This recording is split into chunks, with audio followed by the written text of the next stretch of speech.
1993 সালের 21শে জুলাই সচিত্র ভোটার পরিচয় পত্র দাবিতে যে আন্দোলনের ডাক দিয়েছিল তৎকালীন যুব কংগ্রেস নেত্রী মমতা বন্দ্যোপাধ্যায় এবং সেদিন তদানীন্তন বাম সরকারের পুলিশের গুলিতে 13 জনের প্রাণ ঝাঁঝরা হয়ে গিয়েছিল, রক্তে লাল হয়ে উঠেছিল কলকাতার রাজপথের পর থেকে 1994 সাল থেকে কংগ্রেস এবং 1998 সালে 1 জানুয়ারি তৃণমূল কংগ্রেস গঠিত হওয়ার পর থেকে প্রত্যেক বছর এই দিনটি শহীদ দিবস হিসেবে পালন করে আসছে তৃণমূল কংগ্রেস। এবারে 32তম বর্ষে পদার্পণ করছে।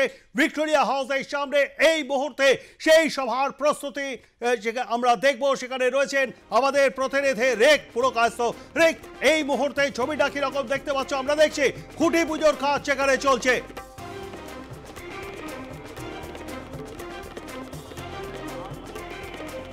প্রকৃতি একেবারে খুঁটি পুজোর কাজ শেষ হয়ে গিয়েছে। একটু ছবিটা প্রথমে দেখাবো যে খুঁটি পুজোর কাজ কিন্তু ইতিমধ্যেই শেষ হয়ে গিয়েছে, খুঁটি পুঁতে দেওয়া হয়েছে এবং তারপরই কিন্তু যে মঞ্চ সজ্জা বা মঞ্চ বাঁধা সেই কাজ কিন্তু আগামীকাল থেকেই শুরু হয়ে যাবে এবং এই খুঁটি পুজো ইতিমধ্যেই সম্পন্ন হয়েছে। দুপুরে একটা নির্ধারিত সময় ছিল যে সময় খুঁটি পুজোর কাজ করা হতো এবং তারপরই এই একটার সময় কিন্তু খুঁটি পুজোর কাজ হয়ে গিয়েছে এবং তৃণমূলের বহু নেতৃত্বরা তারা কিন্তু এসেছেন এই খুঁটি পুজোর এই সময়, এই পুজোর সময়। এবং এই যে 21শে জুলাই, এই 21শে জুলাইকে কেন্দ্র করে কিন্তু একটা আবেগ বা উন্মাদনা বলা যায় তৃণমূলের মধ্যে রয়েছে, কারণ 26-এর নির্বাচনের আগে এই 21শে জুলাই কর্মী সমর্থকদের মধ্যে একটা এনার্জি বুস্টারের কাজ করবে কিনা সেটা কিন্তু একটা বিষয় কিন্তু থেকে যাচ্ছে।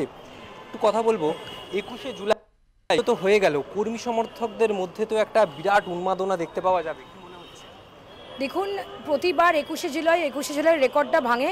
এইবারের 21শে জুলাইও সেই রেকর্ডটাই ভাঙবে। চতুর্থবারের জন্য মমতা বন্দ্যোপাধ্যায় মুখ্যমন্ত্রী হবে বাংলার। সেই মুখ্যমন্ত্রী মমতা বন্দ্যোপাধ্যায়ের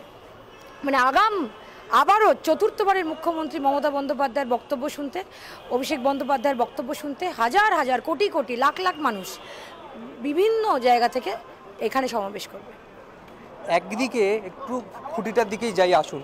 একদিকে দেখতে পাওয়া যাচ্ছে যে এই সময় দাঁড়িয়ে একদিকে 21শে জুলাইয়ের প্রস্তুতি, ঠিক তেমনি তার পাশে 26-এর নির্বাচনের আগে এই 21শে জুলাই একটা কর্মী সমর্থকদের কাছে তো একটা অন্য বার্তা যে বুস্ট আপ করার ক্ষেত্রে একটা গুরুত্বপূর্ণ ভূমিকা তো পালন করবে। দেখুন, আমি আপনাকে বললাম যে মমতা বন্দ্যোপাধ্যায় যে বক্তব্য রাখবে সেই বক্তব্য শোনবার জন্যে, ওনাকে একবার দেখবার জন্যে কোটি কোটি মানুষ, লাখ লাখ মানুষ, আমি বলছি সমাবেশে, টিভিতে, সোশ্যাল মিডিয়াতে, লাইভে দেখবার জন্যে সব সময় সমগ্র মানুষ একজোট হয়। একদিকে এই খুঁটি পুজো একেবারে কাজ প্রায় বলা যায় যে শেষ একেবারে, এরপর মঞ্চসজ্জা শুরু হয়ে যাবে। এই সময় দাঁড়িয়ে আগামীকাল তৃণমূলের রাজপথে একেবারে অভিযান, বিভিন্ন বিজেপি অভিযান, মমতা বন্দ্যোপাধ্যায় হাঁটবে, মাটি কাঁপবে। আমরা সবাই কালকে কিভাবে আমরা সবাই মিলে একজোট হব, জায়গা কি করে দিতে পারবো, ওই রাজপথটা কি করে আরও বড়, আরও বৃহৎ, আরও চওড়া কি করে হতে পারবে, মানুষ কিভাবে, মানুষের ঢল নামবে, আপনারা কালকে দেখতে পারবেন। অন্য রাজ্যে যে বাংলাভাষী মানুষজন রয়েছে তাদের পাশে কিভাবে থাকবে, আমি বিভিন্নভাবে আমার ফেসবুক প্রোফাইলে এটা নিয়ে গত 10 দিন ধরে সরব এবং আমি বলছি যে বাংলায় কথা বলা, এটা হলো বাংলার ঐতিহ্য রক্ষার লড়াই, বাঙালির ঐতিহ্য রক্ষার লড়াই, আমাদের সংস্কৃতি রক্ষা করবার লড়াই। যারা আমাদের ভাষা বোঝে না, যারা দিদি আর ভালো আছো আর মনের কথা এই 5-6টা শব্দ বলে, তারা আমাদের, যারা শব্দকোষ জানে না, যারা বাংলায় কথা বলতে জানে না, যারা বাংলায় জন্মায়নি, জানবেন তো বাঙালি একটা সেন্টিমেন্ট, বাঙালি শুধু একটা কালচার না, বাংলাটা একটা ভাষা না, এটা একটা it is one of the sweetest language in the world. এখানে লোককে ধরে ধরে আর অন্য রাজ্য এত বাংলাকে নিয়ে কেন বদর ছেড়ে তো বুঝতে পারছি না। অন্য রাজ্যে নিজেদের প্রবলেম নেই যে ওরা বাংলার লোককে এরকমভাবে চিঠি পাঠায় এবং গভর্নেন্স করবার চেষ্টা করে? এটাই বলবো, রাজপথ কাঁপবে, মমতা ব্যানার্জি হাঁটবে, ওই সাদা চটি নামবে, রাজপথ কাঁপবে, সঙ্গে অভিষেক বন্দ্যোপাধ্যায় হাঁটছে, কোনো কিছুই রাজপথের থেকেও দূরে দূরে আরও জায়গা আছে, সেটাও কেঁপে যাবে।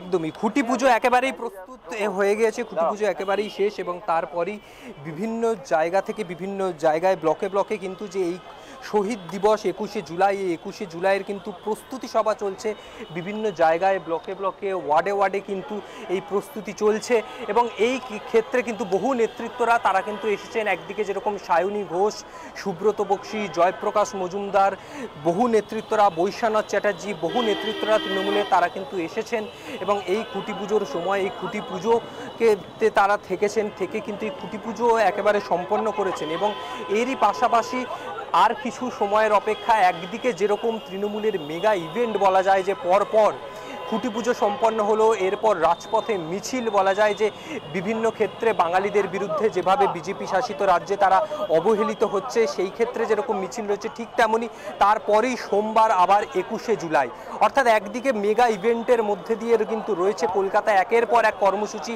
তবে 26-এর নির্বাচনের আগে এই 21শে জুলাই কর্মী সমর্থকদের উদ্দেশ্যে কোন বার্তা দেয় সেই দিকেই এখন নজর। প্রবিদ্যা, ধন্যবাদ আমাদের সঙ্গে থাকবার জন্য। কথা বলছিলাম আমাদের প্রতিনিধি রেক প্রকাশতর সঙ্গে এবং তার থেকে বিস্তারিত শুনলেন। আপনাদেরকে আরও একবার জানিয়ে রাখি, আগামী 21শে জুলাই ধর্মতলায় তৃণমূল কংগ্রেসের শহীদ দিবসের অনুষ্ঠানের মঞ্চ বাঁধবার কাজ শুরু হলো খুঁটি পুজোর মাধ্যমে। একেবারে সিএসএর সদর দপ্তর ধর্মতলায় ভিক্টোরিয়া হাউস, টিপু সুলতানের মসজিদের ঠিক সামনে এই জায়গায় সভার কাজ হয়ে থাকে প্রত্যেক বছর। মাঝখানে 1-2 বছর গ্যাপ ছিল, সেখানেই আবার সভার কাজ এবং খুঁটি পুজোর মাধ্যমে আজকে মঞ্চ বাঁধার কাজের সূচনা হচ্ছে।